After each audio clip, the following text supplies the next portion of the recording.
Mais um programa no meu canal. E hoje tem estreia. Abandonei o cacetete e ganhei uma pima de boi.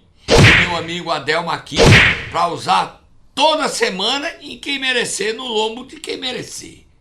Vamos falar hoje do assunto que pegou fogo e pega fogo e agita o Brasil. Golpe de Estado. O Brasil viveu seu 10º golpe de Estado no domingo 8 de janeiro. Vamos fazer uma narrativa de que aconteceu. Olha a pima de boi.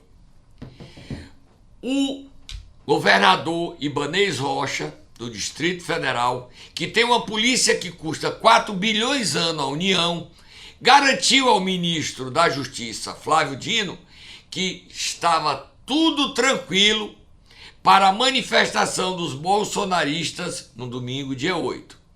Faltando 5 minutos para as 3 horas da tarde, Lula estava tranquilo em Araraquara, começa o terror, o terrorismo, as depredações, o vandalismo. E eu vou falando e vocês vão vendo imagens do Congresso Nacional, do Supremo, do Planalto. Nós vamos falando e vocês vão vendo as imagens. Qual era o planejamento? A polícia militar dava segurança aos bolsonaristas. Do nada, eles invadiram o Congresso Nacional. A própria polícia os orientava a subir a escada do Salão Verde, a entrar no plenário maior da Câmara, Ulisses Guimarães, plenário Ulisses Guimarães da Câmara, a brincar de escorregador no plenário do Senado. Quebraram tudo, depredaram obra de artes, mas não ficaram satisfeitos só em quebrar o Congresso, não.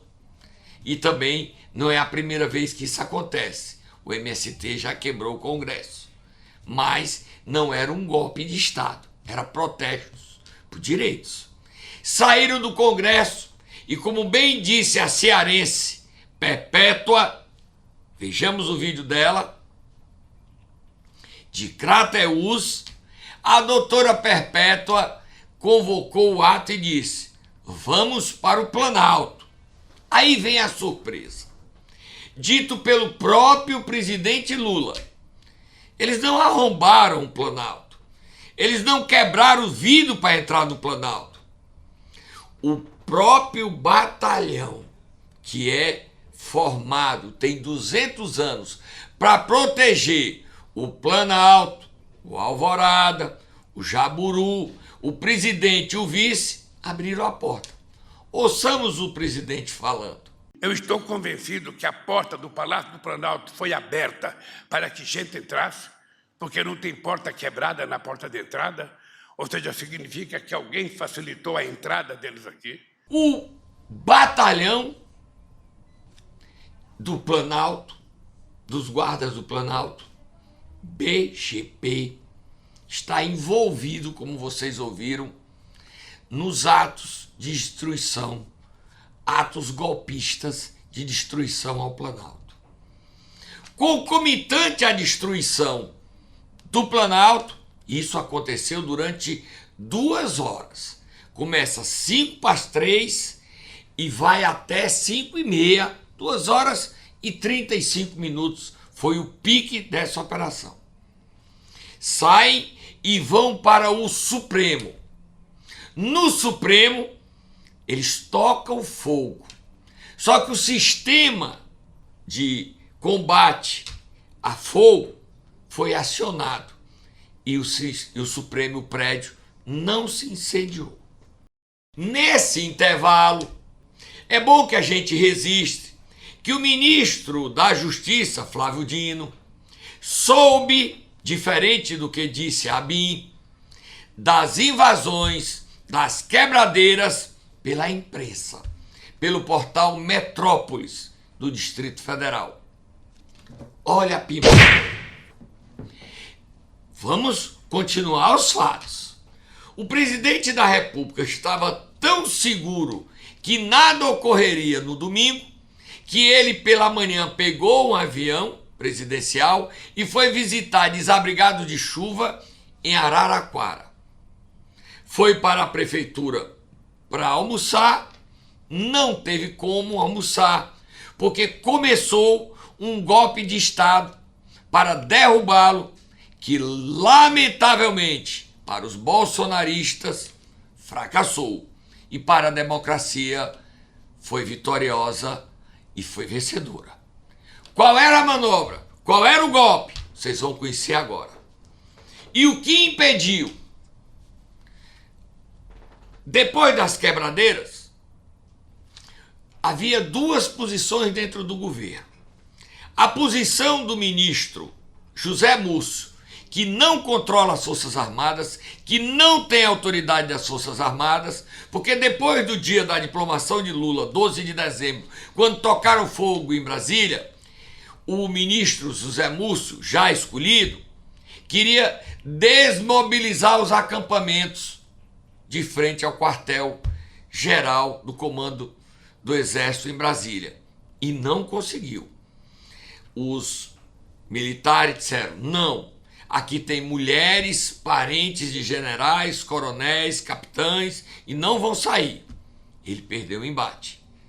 O presidente Lula insistia e o Zé Múcio não tinha força, queria conciliar.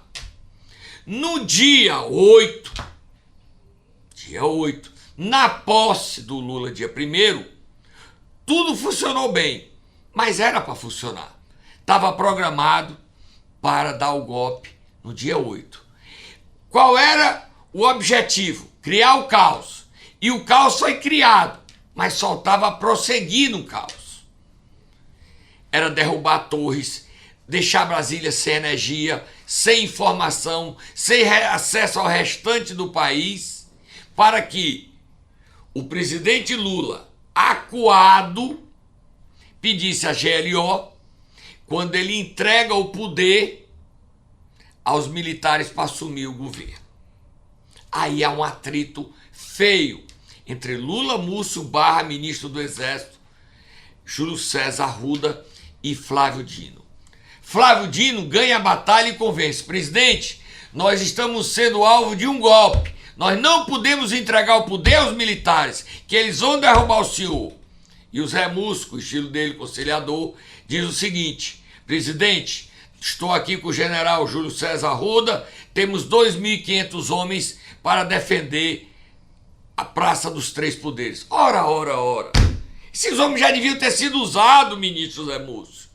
Eles existem, o batalhão existe para proteger o Palácio do Planalto. Só que o batalhão abriu as portas.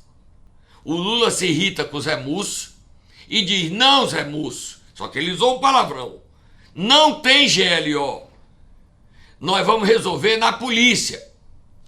E convoca uma entrevista em Araraquara, onde anuncia a intervenção na polícia militar e civil do Distrito Federal. Ali foi a virada final para matar o golpe. Antes, teve um fato determinante para barrar essa tentativa contra a democracia brasileira. Quando começa a cobertura, a CNN está bem mais ofensiva, mostrando os fatos com a gravidade que eles tinham. A Globo News dava os fatos timidamente. Perto das 16 horas, há uma mudança de comportamento editorial da Rede Globo e determina que a Globo News passe a chamar os invasores dos prédios de terroristas, de extremistas, de vândalos e pedir a cadeia deles. E desafiar que a polícia era cúmplice, que o exército era cúmplice, que havia conivência das Forças Armadas. Lidera o país num contragolpe até provar o que estava acontecendo. O que foi? Pela primeira vez em 40 anos, a Rede Globo, líder de audiência no país, a Globo Lixo dos bolsonaristas, pega a programação do seu canal de notícia, Globo News, canal fechado, e bota na TV aberta e começa uma transmissão conjunta para impedir que o golpe avance, para impedir que o golpe se consolide. O esforço era que no golpe assumisse o poder o general Heleno. Não deu certo. Não funcionou. Diante disso, o presidente Lula volta e, com o controle da polícia militar, com a mobilização mundial, Joe Biden, Macron, o Reino Unido, todos, mais de 80 países se manifestando contra o golpe, os militares recuaram. Mas o golpe não acabou não, gente. O presidente Lula ganhou o embate do domingo junto com o povo brasileiro. Mas os militares ainda sonham em tomar o poder. Não necessariamente que Bolsonaro continue no cargo. Não. Pode ser um militar. O Lula tem feito ataques pesados contra os militares. E esses ataques mostram o seguinte: ele diz que não pode ter um ajudante de ordem militar porque eles querem matar ele. Como é que ele pode botar um ajudante de ordem militar quando os militares dizem que querem matá-lo? Como é que ele pode ter um capitão na porta do gabinete dele no Planalto quando esse capitão está dizendo nas redes sociais que vai dar um tiro na cabeça dele? As Forças Armadas brasileiras estão contaminadas pelo radicalismo. O general Júlio César Arruda é um general muito respeitado, mas ele precisa provar que não está envolvido com esse golpe. O golpe existiu. Todas as vezes que houve golpe, fracassou e os militares envolvidos não foram punidos, mais na frente eles voltaram a dar golpe. Quer o exemplo? General Olímpio Mourão. Ele tentou um golpe em 1937 e foi responsável pelo período autoritário mais duro do Brasil. Depois tivemos outro, a chegada de Getúlio em 1937, com a Constituição Polaca. Ele não foi punido. Getúlio se torna mais poderoso. Quando em 64, quem foi que desceu Minas de um quartelzinho pequeno de Juiz de Fora para deflagrar o golpe de 64? O mesmo general que na época era só capitão. Agora já era general. Todos os envolvidos precisam ser punidos.